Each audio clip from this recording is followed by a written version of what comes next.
En 'n lekker hartlike goeie Vrydagmôre vir jou. Julle, ja, die naweek lê voor die deur, né?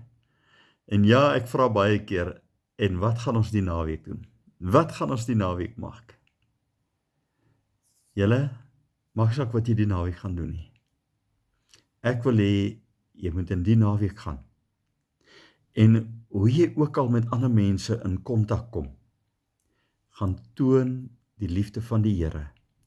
Gaan hê so interaksie met mense, dat wanneer jy by die einde van die naweek kom, hulle jou sal mis en sê, ek wonder waar is hy? Want dit het 'n impak op hulle lewe gehad. Onthou jy die Emmausgangers? Lekker gesels met die Here Jesus, en toe hy nie meer by hulle is, toe het hulle begeer om nog 'n bietjie meer in sy geselskap te wees. So, begin jou naweek met die Here, en dan laat daai gesindheid, wat daar in jou hart is, oorvloei na ander mense toe, sodat hulle Christus kan raak sien in jou in die naweek. Mag dit so wees.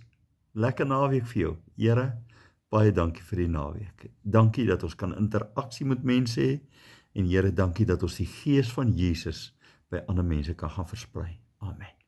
Jy moet 'n baie lekker naweek hê. Bye bye.